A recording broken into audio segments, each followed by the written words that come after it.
Começa agora 98 Talks, conectando a 98 e a Rede Mais Record TV, da capital para as regiões Sul, Norte e Zona da Mata Mineira.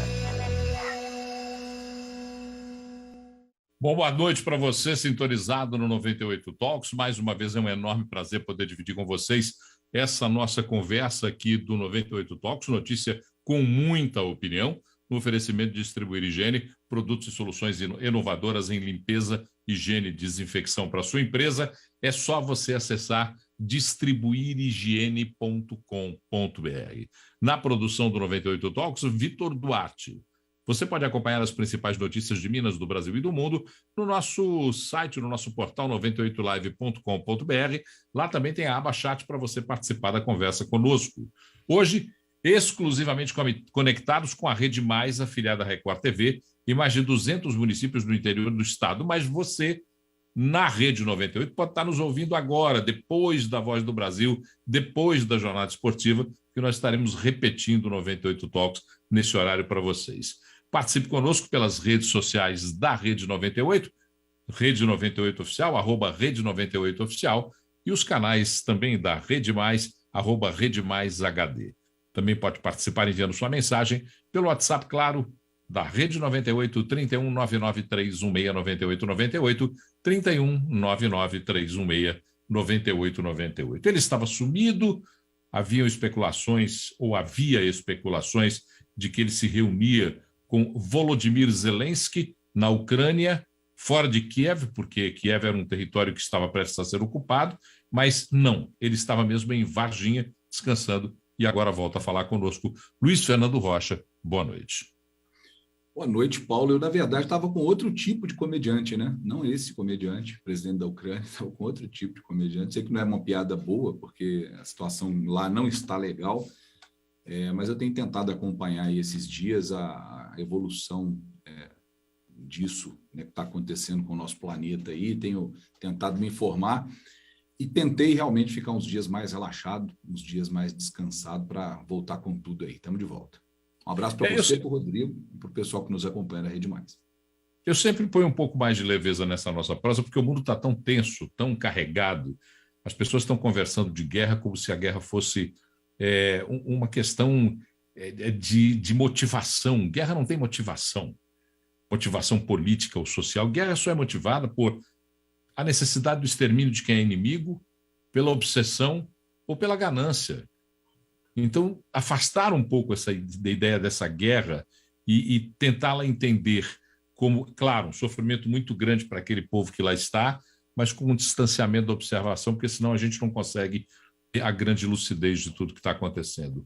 Rodrigo Carneiro, hoje já em Belo Horizonte, já aproveitando o calor da capital mineira, quente para caramba a nossa capital, mas estamos aí, Rodrigo, depois de chuvas, chuvas e chuvas, calor, calor e calor. Boa noite. Boa noite, Paulo. Boa noite, Luiz Fernando, a nossa audiência da 98 e da Record TV. Cara, que calor, hein? Eu achava que Tiradentes estava quente, mas Belo Horizonte resolveu abrir uma franquia de Montes Claros aqui, que tá brincadeira. Montes Claros é, por sinal, o lugar que eu já fui na minha vida mais quente, sem sombra de dúvidas. Para quem está nos ouvindo aí agora na região norte de Minas, sabe do que eu estou falando. E Belo Horizonte está querendo fazer uma competição, viu? Hoje, realmente, eu fiquei assustado. Não foi fácil aqui ficar... O ar-condicionado, ele sempre estraga nesses momentos, né? Assim, minha sala hoje praticamente se transformou numa sauna. A minha sorte é que resolveram logo. Você não conhece Teresina para dizer que Montes Claros é o lugar mais quente do Brasil, porque Teresina, eu vou te contar uma coisa, o lugar quente é aquele, viu? Agora, tem também, perto da gente, aqui na Rede 98, uma esquina que eu tenho certeza tem conexão com a Caldeira do Capeta. É a esquina de Nossa Senhora do Carmo com a Avenida do Contorno. Quem conhece Belo Horizonte, é a esquina mais quente do planeta. Você pode passar num dia de frio que ali você vai sentir calor. E, Paulo, tem o horário das 5 da tarde que o sol está se pondo, e aí você está na esquina para atravessar em direção ao Pátio Savassi, vem um sol no seu olho, cara. Aquela hora, eu vou te falar, Paulo, você falou aí agora, eu fiquei lembrando das cenas, cara. De verdade, tem hora que você desiste da vida lá, cara, dá vontade de se jogar num carro. porque amplia bem o Sol, assim, parece que ele está assim, dentro da savasca, ele vai se pôr lá na Cristóvão Colombo. Luiz, e Varginha? Varginha está calor hoje, também esquentou o sul de Minas. O sul de Minas estava com chuva e frio, a mudança de temperatura também. Parece que voltou a chover, mas não chove mais, está quente. Como é que está aí? Não, Paulo, pela primeira vez desde dezembro, começo de dezembro, desse período de chuvas, nós estamos há uma semana sem chuva em Varginha. Estamos bastante quente, bastante calor mesmo. E a promessa de chuva, pelo que eu vi hoje, é só para o fim de semana, do fim de semana um pouco para frente. A gente estava assim, eu estou aqui há 6 anos, né? Há 6 anos eu nunca tinha visto tanto volume de água quanto a gente viu agora. Muita coisa estragada. Vem para Belo Horizonte. Como? Vem para Belo Horizonte. Você está querendo competir agora de volume de água aqui, por exemplo, tá demais, viu? Vai ser a nova Veneza de Minas Gerais em breve. Pois é, a diferença é que aqui não tem esses pontos de alagamento conhecidos que tem em Belo Horizonte, né? A diferença é essa, pelo menos aqui alaga menos. Lembrem-se que nós estamos vivendo uma atipicidade que nós não conhecíamos, porque eu lembrei outro dia no Central, conversando com os meninos, eu estava conversando com um meteorologista no Central, eu estava conversando com as pessoas na roça, e os mais antigos diziam assim, olha, Paulo, essa chuva já existiu antes. Nós é que esquecemos dela. Esse regime de chuva em dezembro, janeiro e fevereiro foi também muito rigoroso durante um tempo. Nós é que tínhamos esquecido. A atipicidade talvez estivesse no outro período que a gente está passando, não nesse que nós passamos esse final de ano. Paulo, aquela frase sobre as cidades permeáveis, né? Até o vereador Gabriel Azevedo, aqui de Belo Horizonte, da capital, ele fez um trabalho e fala muito bem sobre isso. Belo Horizonte não é uma cidade permeável. Eu brinco que falo que Belo Horizonte não é a prova d'água. Ela, literalmente, com o tempo, foi... o asfalto, né? Antigamente eram aqueles paralelepípedos, né? Que tem uma facilidade maior de receber a água e conseguir fazer essa drenagem até para os lençóis freáticos em si, mas quando você asfalta a cidade inteira, isso aí o impacto vem, não tem como, é quase transformar isso aqui numa piscina a céu aberto. Não, né? Literalmente uma piscina. Vamos lá, então, vamos às nossas rodadas de informação e opinião, porque a Assembleia Geral da ONU aprovou agora uma resolução contra a invasão da Rússia na Ucrânia, 3 dias de discursos com mais de 100 países participando das rodadas de discussão. 141 países votaram a favor da resolução que condena a invasão russa. 5 nações votaram contra, 35 se abstiveram. A resolução, que não tem nenhum poder legal, é uma advertência da Assembleia Geral da ONU, que diz e pede que a Rússia retire as suas tropas imediatamente.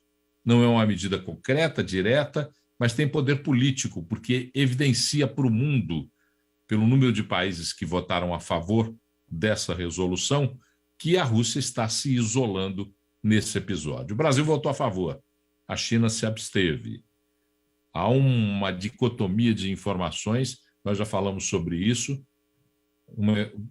uma dicotomia de posições dentro do Brasil, mas parece que está sendo solucionado, um caminho que está sendo solucionado.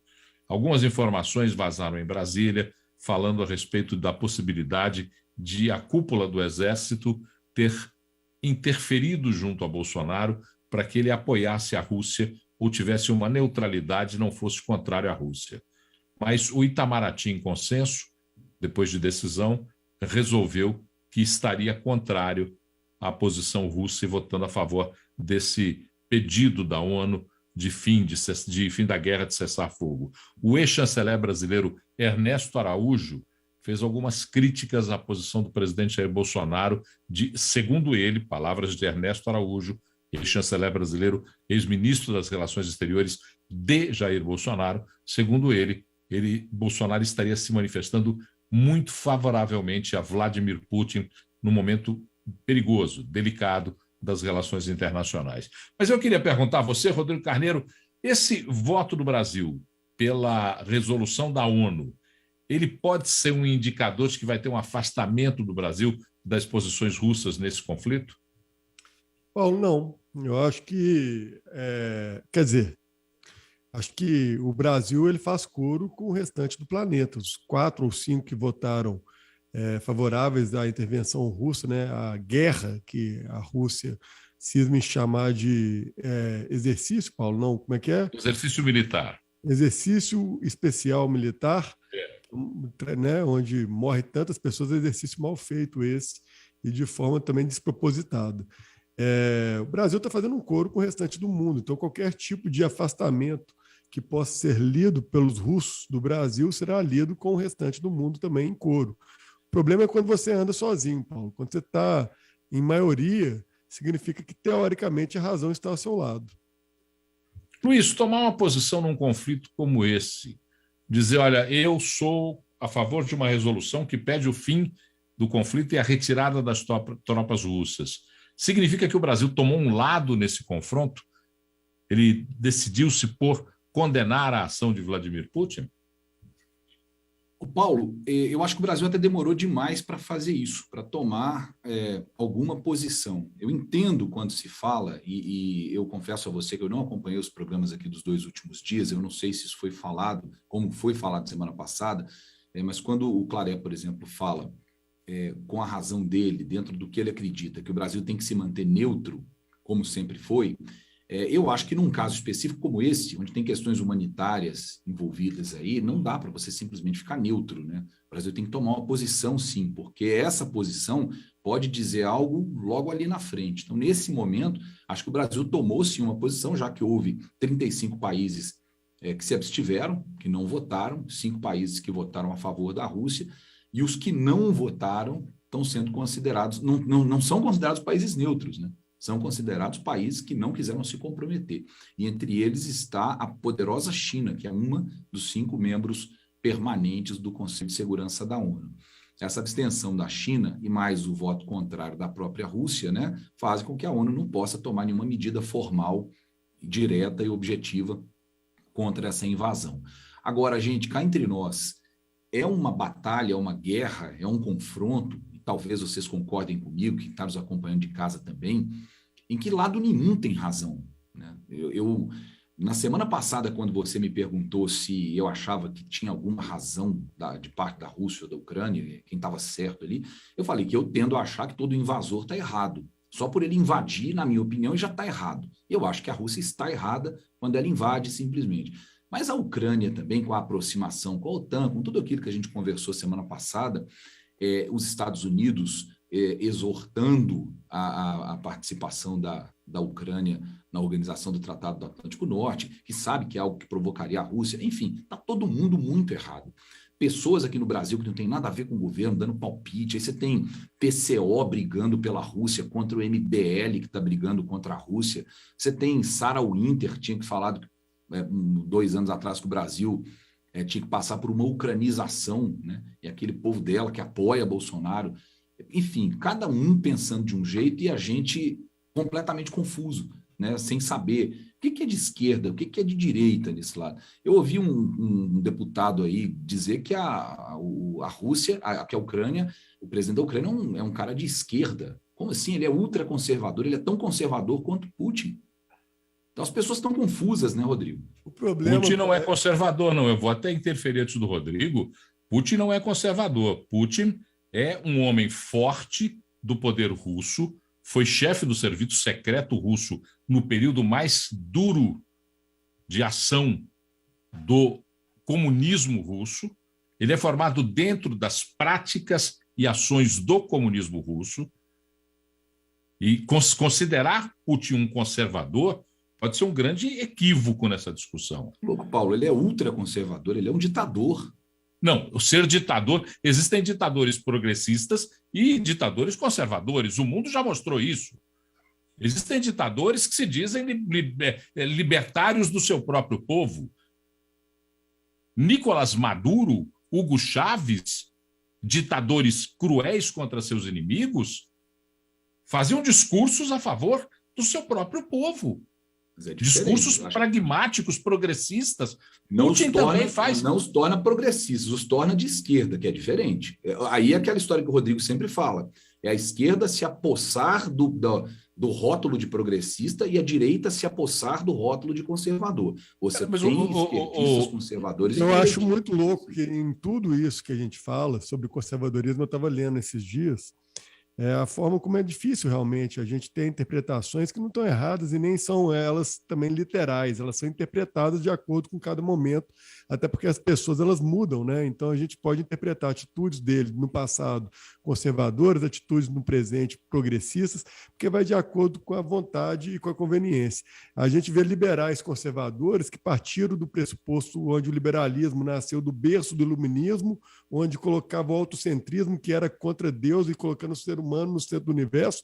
O conservador ele tem hoje um conservadorismo tem todo um olhar focado, direcionado a essa questão da religião, principalmente que no Brasil eles são muito ligados aí à questão da família, religião, e aí não existe mais essa pauta do Estado laico, né? Então a gente vive aí uma interpretação também do conservadorismo liberal. Então são tantos rótulos que eu prefiro muito mais julgar os atos do que a etiqueta, né? As etiquetas, elas igual em shampoo. Se fosse igual ao shampoo, por exemplo, que você lesse, esse aqui é para cabelos crespos, esse aqui é para cabelos lisos, esse aqui é para cabelos tingidos, seria muito fácil. Só que o ser humano, ele vai mudando e as atitudes dele também. O Lula, você vai interpretar em várias atitudes dele, atitudes conservadoras. Poxa, mas ele é um progressista, mas ele já teve atitudes aí, por exemplo, na área da economia, no qual o progressista se mataria de carteirinha com as atitudes que ele teve junto aos bancos, né, com os banqueiros, onde bateram o recorde. Não, mas ele era progressista no sistema.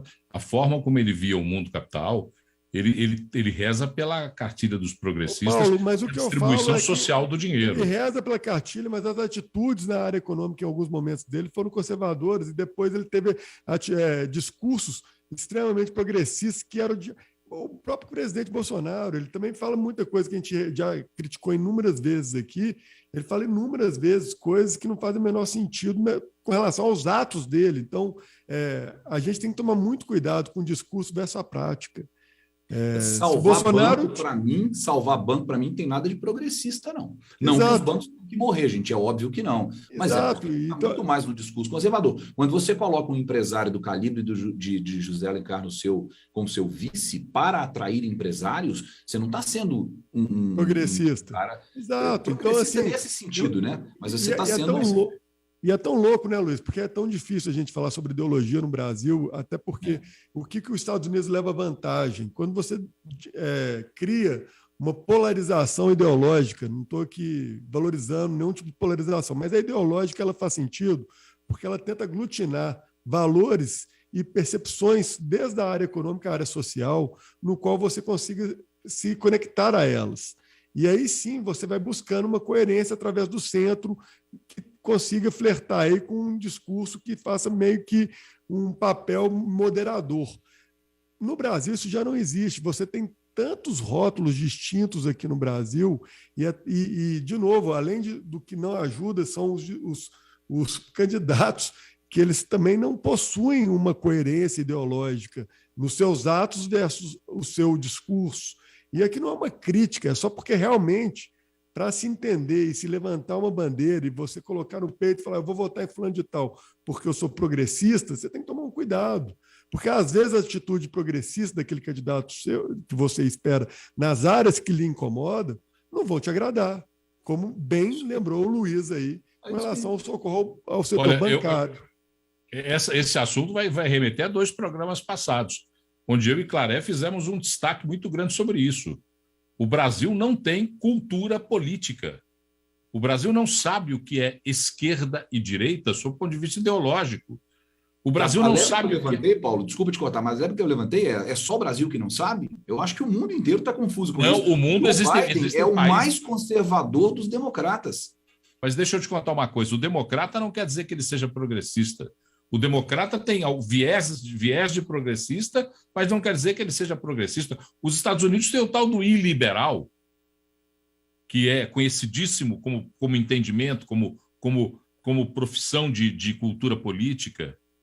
O mundo tem definições mais claras do que nós, porque nós somos privados de discutir política. Nós somos privados durante um período da ditadura militar, onde falar política era crime, onde se discutir política era crime. E depois do período da ditadura militar, outros crimes foram cometidos contra a gente. Por quê? Porque os nossos currículos não são adaptados para as razões de cidadania, os currículos escolares.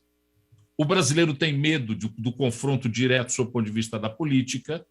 O brasileiro radicaliza, transforma a política num grande clássico de futebol. O Brasil não sabe o que é ser conservador e progressista. Você pega uma pessoa que vai ao Instagram e interpreta uma atitude social, que muitas delas até atestadas por conservadores. Outro dia mesmo, Claré lembrou, Margaret Thatcher era a favor do aborto. Um dos ícones do conservadorismo. Do liberalismo, do conservadorismo, é isso aí. E aí essa pessoa pega isso, só para terminar, essa pessoa pega uma posição como essa e é capaz de chamar Margaret Thatcher de comunista. Mas é a favor do aborto. Eu queria chegar nessa comparação aí.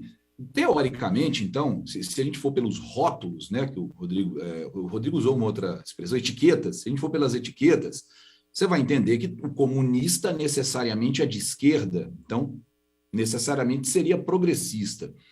A China se autodenomina um país comunista, o país que tem o maior número de execuções por pena de morte do mundo, que tem o maior volume de casos de trabalho escravo praticamente homologado pelo governo, o país que mais explora o próprio povo, né, as pessoas, principalmente as pessoas mais pobres, explora em troca de quê? Em troca de muito dinheiro. O país que tem 8 dentro das 10 maiores IPOs da história da Bolsa de Nova York. Quer dizer, como assim esse país é comunista, gente? Como a gente consegue chamar... Eu acho legal isso, Luiz. Eu fico pensando no futuro, será que em algum momento no futuro essas equações serão equalizadas no sentido de... Parece que você pegou um tanto de caixinha, as pessoas foram surfando entre elas, misturando um pouquinho de cada caixinha. Hoje é uma fórmula abstrata, literalmente é uma fórmula abstrata, você bem disse, difícil você chegar, a não ser aquelas nações do norte europeu mais consolidadas, Suécia, Suíça, você pega, norte europeu, como é que chama aquela região lá, Paulo? Leste da Europa, norte e leste da Europa. Norte e leste europeu, os Balcanos, né, que são, acho que na minha visão, estruturas mais consolidadas, econômicas e sociais. Mas você tira isso também, a gente está falando de países diminutos, que têm potência, são primeiro mundo, são extremamente relevantes, mas são diminutos na sua totalidade, né? Minas Gerais é maior do que a grande maioria deles. Mas, ao mesmo tempo, você pegando até o próprio Estados Unidos, agora com Biden, nessa visão progressista, conservadora, totalmente alienada. E aí a gente vê alguns líderes também, como o Donald Trump, que conseguiu levar paz, né, durante o seu governo, e aí vem um Biden que era um pacifista, segundo as pessoas que criticavam Trump, que criaria a guerra mundial. Ele já começa o governo dele fazendo guerra, e assim como foi com Obama, também teve guerra junto. Então, a gente... Vou discordar de você com Trump. Trump não é pacifista, não. Trump é cagão, me desculpe a sinceridade. Pô, mas ele não fez guerra, Paulo. Trump não se envolveu. Trump ficou só de bonequinho assistindo as relações internacionais e fingindo que era amigo de todo mundo. Vamos lá. Eu acho que a gente deve um programa a isso apenas, até porque eu acho interessante demais esse tema, a gente discutir sobre Trump. Eu acho que fazer um programa temático sobre o que foi o governo Trump em seus acertos e desacertos seria fantástico. O que eu estou achando interessante, Paulo, só para eu tentar voltar um pouquinho no roteiro, que você me chamou a atenção quando você disse sobre os 5 países que se negaram e que votaram contra o restante do mundo, apoiando, assim, Rússia. E entre eles, teve um país que me chamou muita atenção porque eu nem sabia que ele existia. Desculpa a ignorância aqui, se for de conhecimento comum, que é a Eritreia. E a Eritreia, eu fiz uma pesquisa rápida, de todos eles, só para falar rapidamente, né, que foram a Coreia do Norte, a Eritreia, obviamente a Rússia, né, a Belarus, que é da União Soviética, né, é um país que se rompeu quando acabou a União Soviética, e a Síria, né, que também é um país que hoje ele não tem nem governo praticamente, porque ele vive em guerra, meu país natal. é interessante que o restante do mundo e alguns lugares também, como a própria Argélia, se não me engano, a China e outros países que decidiram se abster, Cazaquistão, Laos, Paquistão, Vietnã não, mas assim, estou tentando achar os que são mais radicais, assim, mais alinhados, que sempre foram mais alinhados com a Rússia, se absteram. E se abster, Paulo, para alguns países desses que eu estou lendo, é simplesmente você virar as costas, é mostrar para o Putin que ele está literalmente isolado no planeta. E esse isolamento ele é muito perigoso para o Putin. Alguém fez como é que chama isso? Um desenho, né? Uma tirinha dessas muito boas, onde tinha um balãozinho da Ucrânia, o Putin vinha com um prego para furar o balão e ele que explodia. Aquilo que ninguém imaginava, né? O Putin, com todo o tamanho, potencial bélico e com toda a sua arrogância e prepotência de ser um ditador que e está se provando ainda mais o ditador que ele é, o mundo virou as costas para ele, inclusive países que eram extremamente alinhados com ele se abstiveram. Sem falar que, na sua grande totalidade, a grande maioria dos países o condenaram. Falo isso, Paulo, porque isso pode ajudar, inclusive, os países a criar uma união e uma forma de se proteger a esses ditadores ensandecidos, malucos, e conseguir evoluir internamente, até mesmo porque Putin tem uma aprovação, tinha, né, uma grande aprovação interna, sempre teve uma força muito grande com o povo russo. Eu tenho alguns conhecidos russos que endeusavam Putin e que hoje questionam ele. Então, eu acho que desse conflito, Putin vai sair muito reduzido. Eu espero que isso ocorra para o bem da humanidade e que sirva de lição para o restante dos países que se abstiveram, que também tem a sua ditadura, e principalmente para esses que votaram contra também. O Rodrigo, traduzir Putin como um mero ditador é menosprezar o tamanho da Rússia. A Rússia é um país que sempre foi um país forte, desde o czarismo.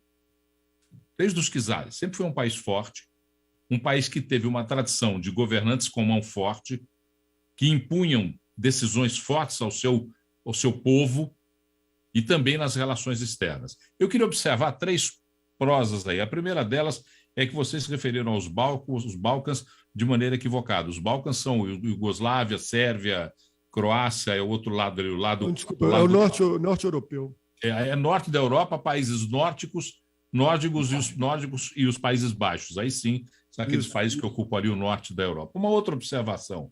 Democratas e conservadores nos Estados Unidos são 2 principais vertentes para entender a política americana. Mas se você observar, as grandes invasões coordenadas pelos Estados Unidos, as grandes declarações de guerra comandadas pelos Estados Unidos foram feitas pelos democratas. Com raras exceções. Os governos democratas, os recentes, então, o homem lá esqueci, Clinton, Obama, Biden agora, com uma tendência frouxa de intervenção. O Bush também, o Bush no caso do Iraque. O Bush é um republicano, mas que veio de um outro caminho, aquela invasão sem sentido no Iraque, buscando as tais armas nucleares que nunca existiram. Mas essa tradição... é um retrato de que essa confusão ocorre no mundo inteiro. As pessoas têm uma visão completamente equivocada de o que é. As pessoas não estudam. Querem associar a esquerda sempre ao progressismo e a direita sempre ao conservadorismo. E eu não estou dizendo que um é melhor que o outro, ou um é bom, o outro é ruim, não. Eu estou dizendo que quando se apossam muito desses discursos, dificultam a compreensão, porque não é só uma questão de você olhar, colocar o label, colocar o selo e determinar, eu estou do outro lado porque fulano está do lado de cá. Como que um partido como o PCO, que é o Partido da Causa Operária, apoia a invasão de um país a outro, seja lá com que justificativa for? Como pode? Não é um partido que deveria lutar por democracia? Eles não vivem bradando aos 4 ventos aí, que bradam por democracia? Não, mas eles querem o poder por uma ditadura. Sim, mas é um partido político brasileiro que tem liberdades dentro do Brasil e que apoia a ação de um ditador que não tem nada a ver com as causas do próprio partido. É isso. Mas isso faz parte da ideologia do Partido das Causas Operárias. Se o Partido das Causas Operárias tomar o poder no Brasil, nós vamos ver embaixo de uma ditadura. Você pode ter certeza disso. Você pode ter certeza disso. Por isso, associar ditadores a conservadorismo está equivocado. E vice-versa. É isso que eu estou dizendo. E vice-versa. Salvadores da pátria progressistas e ditadores a conservadorismo está errado. Eu, em minhas posições na vida, tenho muitas vezes posições conservadoras, pois fui criado com valores, com princípios morais que me indicam caminhos mais conservadores. Mas você me rotular de um ultradireitista porque eu tenho posições conservadoras é uma mentira. Você pegar todo ditador no mundo e dizer que todo ditador é conservador é mentira. Você vê a Venezuela, veja a Venezuela, acabei de citar o caso, a Venezuela. A China, que tem o Partido Comunista, a Revolução Comunista na China fracassou. Mao Tse-tung deixou o povo passando fome. Isso ninguém discute. Quem ele não matou, né? Entendeu? 70 milhões de pessoas apenas. Os russos, a mão forte de Stalin na Rússia, as pessoas esquecem o que Stalin fez com a Rússia e com o mundo. E ficam dizendo que aquilo é um modelo. Modelo do quê? Assim como os Estados Unidos também não é modelo para nada, não. O mundo tem que encontrar os seus próprios caminhos. Cada nação com seu destino. Cada nação com seu pensamento. Inclusive porque hoje o pensamento nacional ele se enfraquece um pouco por conta dessa lógica global, conjunta, que nós não vamos conseguir escapar delas, não.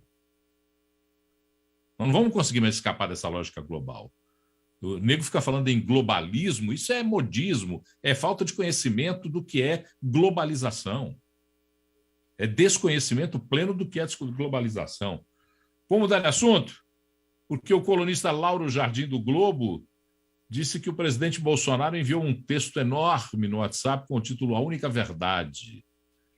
A mensagem traz temas diversos e, num dos pontos, aborda diretamente a posição do Brasil, que deve tomar posições em meio a esse conflito no leste europeu. O texto do presidente Bolsonaro, atribuído por Lauro Jardim. Os mesmos que desejam que o presidente brasileiro tome uma posição firme no conflito Rússia e Ucrânia são aqueles que desejam tomar de nós a Amazônia. A presidência da República não confirmou as origens dessas mensagens que o Lauro Jardim conseguiu. Mas Lauro Jardim diz ter documentos que atestam que esse texto circulou pelo WhatsApp, disparado pelo presidente Jair Bolsonaro. É uma diferença de pensamento entre Itamaraty e Bolsonaro, porque o pensamento do Itamaraty professado não é esse que foi exposto na mesa por Bolsonaro. As relações exteriores no Brasil estão se deteriorando por conta de não ter um caminho? Lauro Jardim não tem credibilidade nenhuma para falar absolutamente nada, mediante a tudo aquilo que ele já prestou de papelão em toda a sequência atrapalhada de todos os furos de reportagens mal feitos que ele deu. Desde a fala do Temer contra o Joesley, desde a reunião do Moro fatídica, Lauro Jardim ele vem acumulando, ele está virando como é que chama aquele cara do futebol? Eu não posso falar, eu não posso, né? Jaircy Carvalho do futebol, coitado. Com todo respeito ao Jaircy, mas que já errou várias e várias prognósticos. Lauro Jardim, ele não tem credibilidade nem para ser comentado uma nota dele. Ele está no quadro de humoristas, por exemplo, se a gente for contratar ele um dia aqui na 98. Mas ele atesta, ele fala... Como ele atestou várias vezes também. Ele procurado diz que tem documentos que comprovarão. Você lembra disso até no Talks, Paulo? Você não vai esquecer disso, que ele falou, você atestou e eu falei, é blefe, foi blefe. A fala dele com relação ao Moro. O Moro não. O presidente fez isso e aconteceu. Vou fazer justiça ao Lauro Jardim, porque o Lauro Jardim disse que haveria sim uma reunião de Moro. O vídeo era explosivo, ia derrubar o presidente. Não, isso não foi dessa forma que ele tratou, Rodrigo. Opa. Ele tratou como que haveria... E Moro, de forma indireta, depois que rompeu com o Bolsonaro, reafirmou tudo aquilo que disse Lauro Jardim. Paulo, não vamos ser corporativistas. O jornalista Lauro Jardim, ele tem um histórico de fatos que não se comprovaram. E fatos que ele traria sempre como uma bomba, como agora o presidente cai, agora não sei o quê. E toda vez que isso ocorre, a gente vê lá na frente que ele mentiu.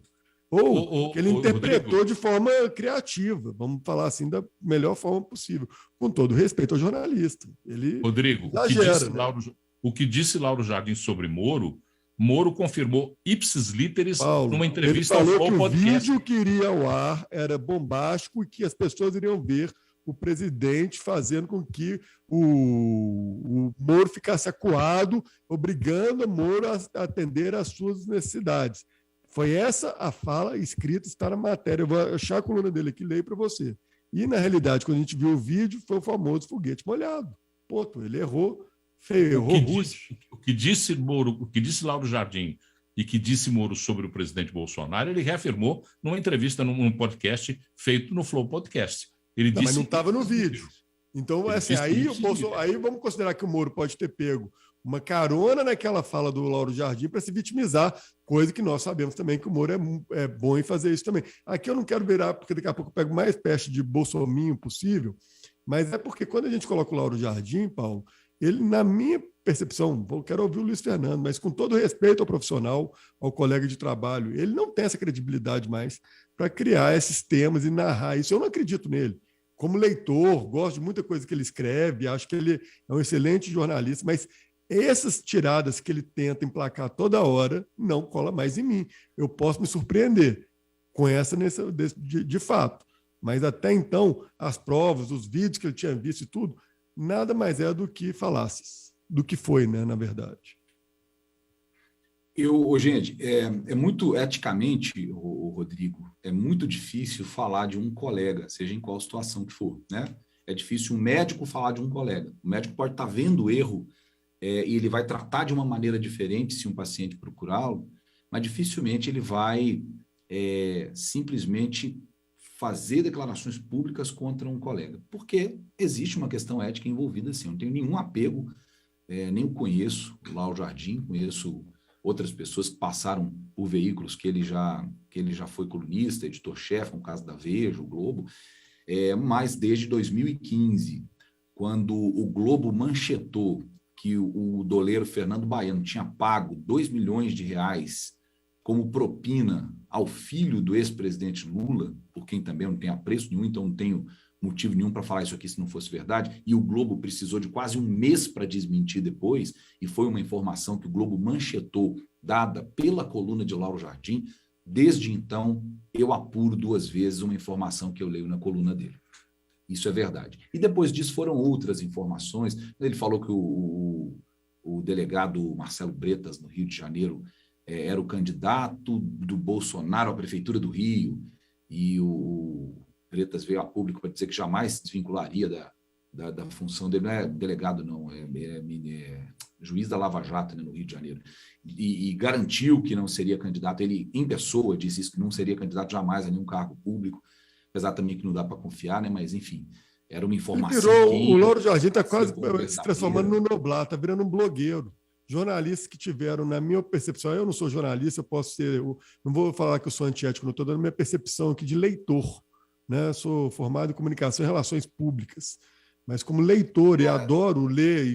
Teve outras coisas, viu, Rodrigo? Assim, daquela história da lista do Janot, que ele disse que o Michel Temer alertou Eduardo Cunha de que o nome do Cunha estaria na lista do Janot, e essa comunicado, esse documento que ele disse que tinha como provar que o Temer teria avisado Eduardo Cunha, nunca ele está virando um blogueiro, da pior forma, de forma pejorativa mesmo, falando, né, Luiz? Uma pessoa que cria uma fumaça várias vezes para ver se acerta uma. A gente já vê isso no futebol de forma comum. Eu acho isso perigoso na política. Eu acho isso muito perigoso na política. Então, eticamente, eu não quero ficar falando disso, mas eu estou só dando o meu depoimento E também não estou nem sendo contrário ao Paulo, eu entendo o que o Paulo está dizendo tem coisas também que aí depois disso tudo vai sendo atribuído a ele falando que é mentira, e só o fato de alguém desmentir também já vira mentira, e não é verdade. Às vezes ele tem documentos. Nesse caso específico, eu falo, Paulo, a mesma coisa que a gente fala quando critica Bolsonaro. Quando o Bolsonaro vem aqui e diz assim, eu tenho provas de que a urna eletrônica não funciona, então apresente as provas. No caso dele, eu acho que tem que ser feito isso. Alguém tem que cobrar dele, se isso tiver alguma relevância, porque também, na minha opinião, isso quer dizer absolutamente nada. Se a posição do Itamaraty é oficial e ela foi emitida e o Brasil já deu o voto lá, eu acho que a gente está discutindo o sexo dos anjos, não faz diferença nenhuma, porque mais de 1000 vezes o presidente Jair Bolsonaro já deu declarações contrárias a atos do próprio governo. É um exemplo, vacina, que é outro exemplo, máscara, e por aí vai. Lockdown. Mas a questão central dessa discussão, que a gente coloca uma discussão como essa, porque a gente tem visto uma confusão, nós começamos a falar sobre essa confusão e agora vamos voltar um pouco sobre ela. Essa confusão do apoiamento cego, que faz com que as pessoas fiquem repetindo posições que são posições que não se confirmam na frente. Então, sim, Paulo. O presidente Bolsonaro até na questão anterior, cara, de que confunde a cabeça das pessoas. Desculpa, sim, mais uma vez, eu já estou te cortando demais, desculpa. Mas essa lógica da culpabilização da informação é perigosa. Eu concordo que ele tem que chegar e trazer e mostrar a prova cabal. Todos temos que trazer as informações e se solicitar as informações, porque atribuem decisões, gestos e atos que alguém pode ter feito. Nós temos que ter as provas documentais sobre isso. Isso. Como é que a gente vai discutir o efeito disso em cima dos apoiadores, como até está aqui o Vitão da nossa produção está falando? Não tem condição. Isso é verdade. Eu vou discutir não tem condição. Eu não acho que essa questão de discutir posição dos apoiadores, isso não reflete nada. Mas como? Então, qualquer um que falar qualquer coisa agora está valendo. Não reflete nada. Não reflete nada. Até porque os apoiadores... até porque os apoiadores do presidente Jair Bolsonaro e os que são contrários a ele também, porque o Brasil é esse clássico de futebol, os que são contrários a ele e os apoiadores não conseguem raciocinar fora dessas linhas de cabresto que são impostas para o raciocínio. Essa que é a discussão central. A gente entender que a gente precisa alertar como imprensa que quer fazer alguma coisa diferente, por exemplo, do que faz o Lauro Jardim, alertar como imprensa de que o brasileiro tem que ser melhor informado, tem que beber em melhores fontes, tem que checar as informações que chegam às suas mãos. Essa é a nossa função. É alertar as pessoas de que não existem verdades absolutas. Na política, menos ainda. Não existe Paulo, verdade absoluta na política. Eu vou além, Paulo. Eu acho que é importante também. A gente vê aí a pauta da Covid e, por mais que todos nós estudamos essa pauta bastante para trazer informação, eu lembro que no começo da pandemia, as informações elas eram muito frágeis, né? Muito pouco densas, no sentido até mesmo da própria ciência ainda está estudando e o tempo inteiro descobrindo novas realidades, novas verdades. E é importante que a pessoa também não tome aquela verdade como absoluta. E eu vejo que as pessoas, às vezes, de forma precoce, até no intuito de defender o seu político de estimação, ela acaba levantando um discurso de uma forma no qual ela não consegue mais voltar atrás, e tomando aquilo como verdade absoluta, e de forma até meio ufanizada, idolatrizada mesmo, uma coisa bem... pesada, que você vê assim, coisas de pessoas apaixonadas. E a paixão ela é cega. É importante que essas verdades, todos os dias, elas sejam questionadas, até porque elas mudam. No Covid, a gente falou tantas coisas que mudaram, não por culpa nossa de dar informação errada, porque naturalmente elas mudavam mesmo. E aí as pessoas começavam a questionar a gente, mas você não falou isso semana passada, agora você falou outra coisa. Estamos. É a atualização. Ainda bem que a gente consegue atualizar. E esses temas, ele vai do Covid à política. A coluna do Lauro Jardim eu não gosto, Paulo, nunca gostei de dar uma opinião sobre como um profeta do acontecido, né? Eu prefiro que as coisas ocorram, e aí sim eu consigo validar minha opinião em cima de fatos, e não em cima de versões ou de expectativas, que eu acho que é pior ainda. E quantas vezes a gente já viu o peixe morrer pela boca no Brasil, né? Eu vou falar de um outro assunto que ontem entrou na pauta, porque é uma preocupação muito grande do agronegócio. O agronegócio está muito preocupado com a questão dos fertilizantes, e 80% dos fertilizantes que são utilizados no Brasil, depois eu fui checar essa informação, é até um pouco menos, 70% dos fertilizantes, vêm da Rússia e da Bielorrússia. E a ministra da Agricultura, Tereza Cristina, está tranquilizando o setor, pelo menos nesse primeiro momento. Diz que no dia 12 de março vai a uma visita no Canadá, país que já foi o quarto maior fornecedor de adubos e fertilizantes para o Brasil em 2021, querendo aumentar esse volume de compras. E a ministra Tereza Cristina, ontem eu trouxe a informação que me veio de dentro do Ministério da Agricultura. Hoje ela também abordou essa mesma questão. O Brasil tem estoques de fertilizantes até a próxima safra. Tanto nos estoques do governo, reguladores, como nos estoques dos agricultores. Porque um agricultor termina uma safra já fazendo os investimentos para a próxima. Muitos não têm esse estoque e aí confiam no que o governo distribui, no que o governo coloca à venda, não distribui, coloca à venda. É diferente. Mas umas coisas me chamou a atenção hoje, porque uma fábrica de fertilizantes no Brasil foi comprada pelo governo russo. Dá para a gente tomar ela de volta, tipo ditadura? Vocês veem isso? Essa é a pergunta que eu ia fazer. Vamos tomar essa fábrica de volta, gente? gente? O moço está nervoso lá e está atrapalhando a gente, acho que poderia ter uma intervençãozinha. Olha o liberal falando, Claré agora está remoendo lá. Eu intervinha na sacanagem mesmo. Eu tomaria lá, falar, enquanto você não me vende, eu vou te roubar aqui também. Estou brincando, mas, Paulo, sabe o que eu acho que é mais interessante? Toda guerra ela tem um discurso nobre, você já reparou isso?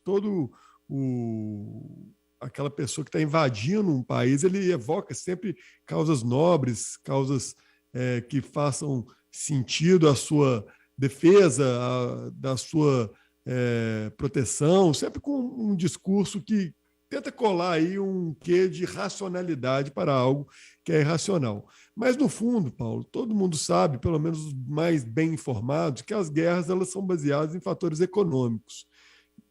Isto posto, a gente colocando o Brasil como um dos maiores compradores de fertilizantes da Rússia, mais cedo ou mais tarde, essa conta começa a doer dentro da Rússia também, nessa própria área, nesse próprio setor, e que naturalmente vai começar a questionar um pouco o ditador Putin sobre essa proibição. E eu não tenho dúvida que até o final do ano isso já está tudo resolvido. Porque a guerra ela só tem um interesse econômico. E lá na frente, fatores econômicos farão com que isso volte ao normal. E é assim.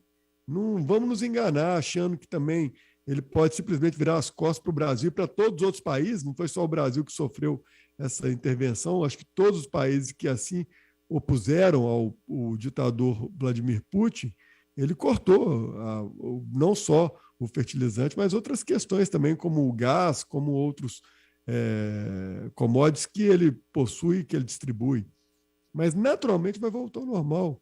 Ele não tem outro mundo para explorar, por enquanto. Então, ele tem que se contentar com o nosso. E o nosso se uniu, em sua grande maioria, unicínio, e que gritou, você está errado. Então, eu te garanto que no final disso tudo, a não ser que ele consiga, ele vire o Alexandre o Grande, né, um czar, e consiga sair fazendo intervenções ao longo do mundo e conquistando a sua totalidade, que eu acho muito difícil isso ocorrer, ele está perdido. Então, ele blefou no momento errado, na hora errada, e o que diz, na minha opinião, um fator decisivo para que se resolva logo é a China. A China se absteve. A China, há 2 semanas atrás, a China se uniu belicamente à Rússia e se absteve na guerra. Na abertura dos Jogos Olímpicos, houve uma declaração conjunta de Vladimir Putin e Xi Jinping de que eles eram umbilicalmente comuns. Tudo que um fizesse, o outro faria.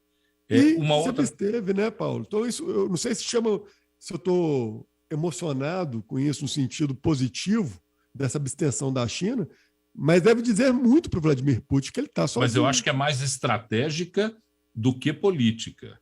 É mais estratégica do que política. É mais uma posição de estratégia de relações exteriores do que política. E olha, vamos falar um pouquinho mais sobre essa fábrica de fertilizantes, porque eu falei e joguei o assunto aqui no ar.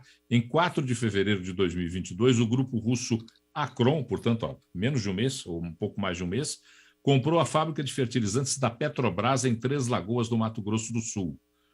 A Petrobras não informa o valor que foi vendido.